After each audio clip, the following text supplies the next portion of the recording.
Let me ask you a question about, and now we're about 6 months past when this happened, and you did your show on MMAfighting.com, the MMA Hour, I should say, where you talked about everything that went down and being banned by the UFC and some of the issues that happened regarding Fox dismissing you. The one big piece of criticism I think you felt, no, how should I phrase this? The one big or major outlet that really criticized you was Deadspin, and that piece, if I remember correctly, was probably seen by 250,000 people, or at least 250,000 views. I'm gonna have it up here, and it's blackballed MMA reporter admits he was UFC's paid shill, and it's written by Kevin Draper. And the big charge here is that when you were talking about this stuff, the biggest of these, this is quoting this, was admitting that his checks for appearing on Fox, both the pre and post fight shows, checks which have since been cut off after Fox fired him, he says, at the UFC's behest, were signed by Zuffa, UFC's parent company. So they really took you to task because they were saying that you were essentially bought and paid for by the UFC to go on these shows, and then they were criticizing you because you were, in their opinion, proclaiming to be an independent journalist, yet taking money from the place that you were talking about.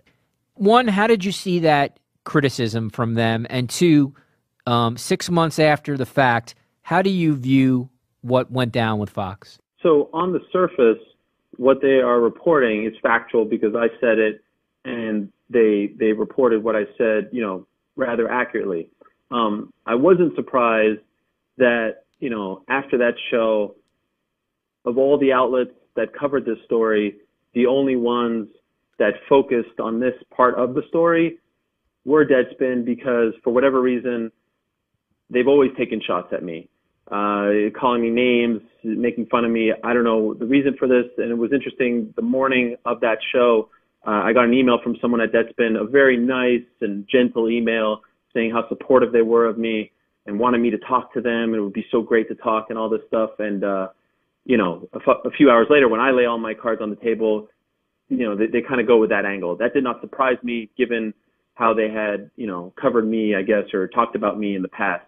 To me, going with that angle is fine. You can do whatever you want. It's really taking what I said on the surface level. I thought I explained the situation very clearly. And, again, if I had the opportunity to do again, I'm obviously not so sure that I would do it because I understood, I understand now the same way I understand back then how big of an issue this was. In short, the issue was that when Fox hired me, well, let me just go back to August of 2011 quickly. UFC announces that they've signed a deal with Fox that will kick in November of 2011 and officially January of 2012. I met with George Greenberg of Fox that day. I flew to LA to cover the announcement, and we met outside the Fox lot, and he sat down with me and said, we're looking for reporters, this and that. He was just kind of, I guess, interviewing me, filling me out. And he said that, one big thing that's really important to us is journalism. We're not going to cover the UFC like, some sort of fluff outlet where we're going to treat them, fairly, cover them accurately. If something happens controversially, we will cover that as well. And to me, that was like unbelievable because I was wondering in our sport, Spike previously had the rights to the UFC and they didn't really do any journalism as far as the UFC is concerned. So I was curious how Fox is obviously a bigger news outlet, and has a history of covering, their sports organizations that they have rights to. I was curious how they would handle it. So I thought that was great. Then when I got the job, I was excited to do it. I was going to be on this show called UFC Tonight. I'd be their insider, sort of like their Jay Glazer. But then I was told, yeah, we're also, going to do pre and post fight shows, which were new. They've never done that before on Spike. So this was a new thing. Weigh-in shows as well. This is all new. This never happened before. We want you to be the backstage reporter. Awesome. And so how they explained it to me was, the UFC Tonight show on Wednesdays, it originally actually was on Tuesdays, eventually on Wednesday. That's a moot point. But anyhow, they said, like, those are Fox shows. And we produce them. We have all the say, the UFC has nothing to do with it. You'll get paid from us. But because we pay the UFC for the event coverage, part of what we pay them for is so that they can produce pre-fight show, post-fight show, weigh-in show. Different production crew than the ones who produce the actual event, but, we're paying them and then they kind of just take it off our plate. And this was such, I can't tell you how much I struggled with this and how many people I talked to, mentors, guys like Aaron Cohen, greatest, TV writer, to me in the history of TV. I mean, Bob Costas' guy. I mean, people, I worked at HBO, people who I used to work with at HBO. I talked to so many people, Jay Glazer himself, talked to people at Fox. How can I do this? My first lesson, my first class at Syracuse at Newhouse was journalism ethics.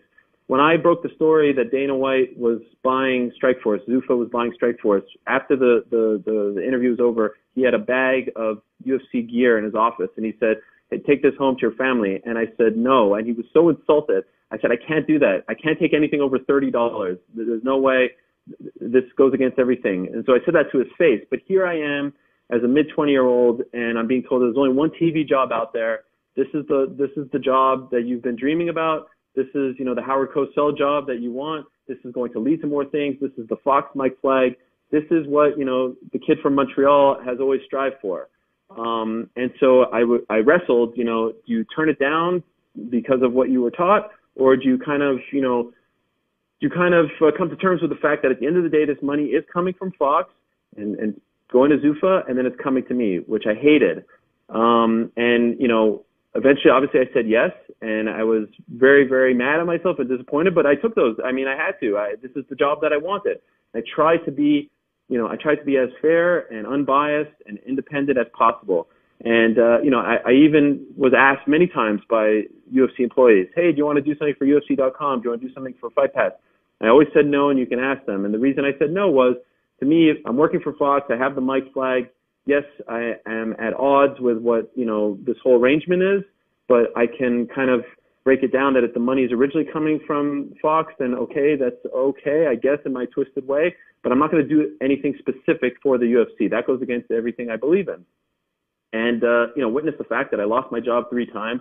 I eventually lost it in March of last year, always because they didn't like how I was covering the sport. They didn't like the questions. They thought, I was prying. I was poking the bear too much. I really tried to kind of ignore the fact where this money was coming from in the end and tried to focus on where it was originally coming from, if you get what I'm saying. Is that something that I'm, going to tell other people to do? Is that something, that I'm, proud of, if you will? No, I wish it wasn't the case. And I asked the Fox executives many times, can't you just pay me like you paid Jay Glazer? Like, Jay Glazer is a Fox employee. Can't you just pay me that way? What's the difference? Can't you just add? I wasn't even getting paid that much. I mean, it was so not worth it, Richard, for the amount of money, how much they underpaid us. Can't you just do that? Just add it to what I was getting from UFC Tonight. But, this is how the budget is, and we pay them for these shows, and then they'll pay you guys. And, it was just one of those things. And it was a 1-year contract. And every year for 4+ years, I asked them, can we change it? Can we change it?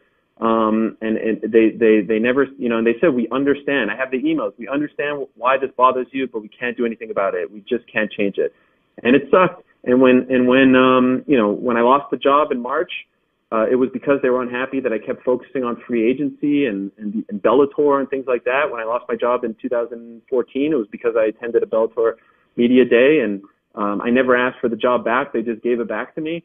I knew that in March it was the end. And then, when all this went down, I said, you know what? I'm not a good liar, and I don't want to lie to anyone anymore. And if they're going to think differently of me, so be it. But I'm going to tell everyone the story. I'm going to tell everyone what happened from day one, the issues that I've had with the UFC, the bullying, things like that. And this is a part of the story, and I'll have to face it. And at the end of the day, if this is my greatest crime against journalism, then, so be it. And as I've said to my colleagues, some of them come up to me and said that they were disappointed in me, I said, you have every right to feel that way. I always try to cover the sport as fairly and independently as possible. And, I'd love to see what's in your closet as well. I put it all out there. There's literally nothing left. And so I have to be at peace with that. And I will one day tell my children about this moral dilemma that I had. And I think we all cross them at times. And our sport is a unique one because it's not like I can go to TNT or ESPN or Fox or, there's just one outlet right now. There's just one TV home. And I had to wrestle with that. And, I have to forever live with that decision. I appreciate you answering that. And there's a lot of tentacles there, and it's a long journalism discussion, and, everyone has to make that individual decision A lot of it, I think, would do with what your station is in life, whether you have children or not. Beyond all of that, Ariel, I do want to ask you about Fox, and now with some space between what happened and where you are now. How do you feel about an organization that, in theory, is supposed to be a news organization or an editorial organization that, at the behest of the UFC, got you removed? I mean, in theory, Fox is the rights holder. Fox should be the ones that should make decisions on the coverage of UFC, but it seems clearly in this case that they allowed a body to make that move. In the same way, there would be major uproar if we learned that the NFL decided that they wanted Al Michaels or Troy Aikman out of the booth because they were being critical of that body. To be honest, it was really disappointing because I'm a big team guy, and sometimes it's a little hokey, but I really love the idea of a team. I played basketball my whole life, captain of the high school team, Maccabee team, basketball. I was a captain. I always loved the sort of rah-rah nature of sports. Big Knicks fan growing up. I loved how tight-knit that team was in the 90s. So I was always a big team guy, and I really kind of enjoyed being a part of a unit. And I always felt, unfortunately, like I was not a part of a team there, that for whatever reason, I wasn't viewed the same way as some of the other people there, and some of the athletes, to be more specifically, or some of the longer tenured Fox employees. And to be clear, when they didn't stick up for me, when I got a 2-minute phone call telling me that my services were no longer needed after 4.5 years, after I never missed an assignment, babies born, sick, never missed anything, I was hurt, and I also wasn't all that surprised because they didn't have my back for 4.5 years. Some ugly things happened during my tenure at Fox. Some things that they knew happened. Some things that, quite frankly, you would be appalled if I told you what happened. And every step of the way, I was ignored. I was told that from friends, from colleagues, that they're not allowed to talk to me about this, that they've been asked not to talk about it. And I took it. And, at some point, you're kind of a fool for continuing to take it. But again, goes back to my decision with the paychecks. This was the dream job. This was the only job. I had to do it. So think about how disappointing it is.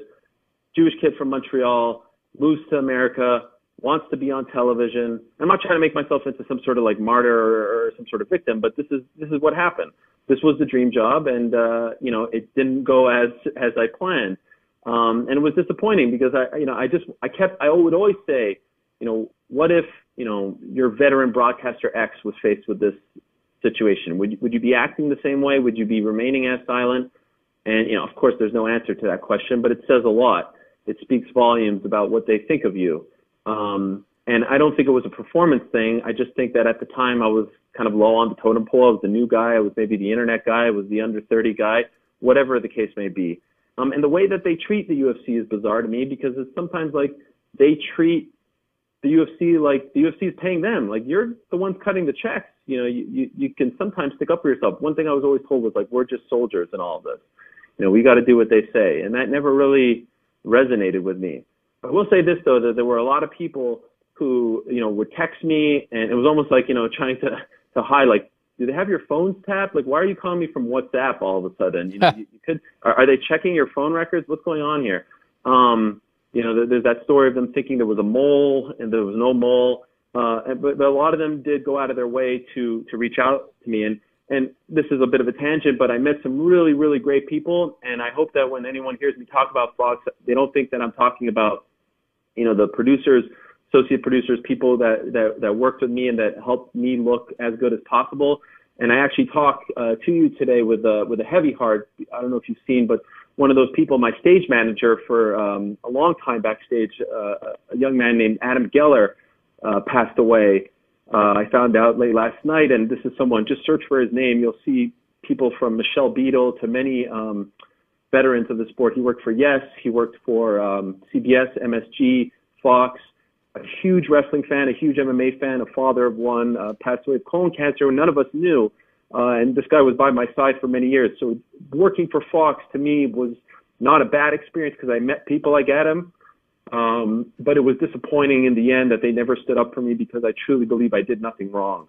I did everything that they asked.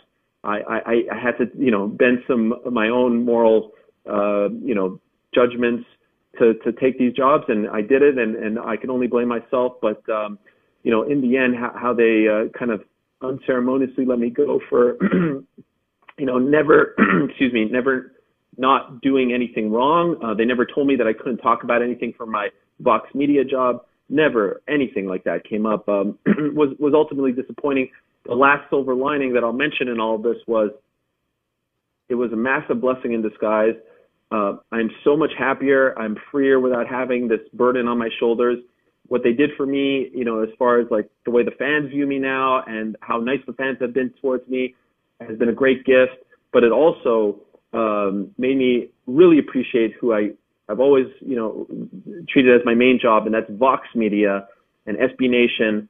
The day that I don't know if I ever mentioned this, but that podcast when I did the MMA Hour that day, when I got to the studio, Jim Bankoff, who's the CEO of Vox, who's a very important, powerful, and busy man, was sitting in my chair waiting for me, and he lives in D.C., and he came that morning to come talk to me, as was Lockhart Steele, who's the editorial director. And these people have always cared for me, have always had my back, and that means so much to me because of those reasons I just told you. So it just kind of reinforced how lucky I am to have this full-time job of covering MMA for Vox, because they're an outstanding company to work for.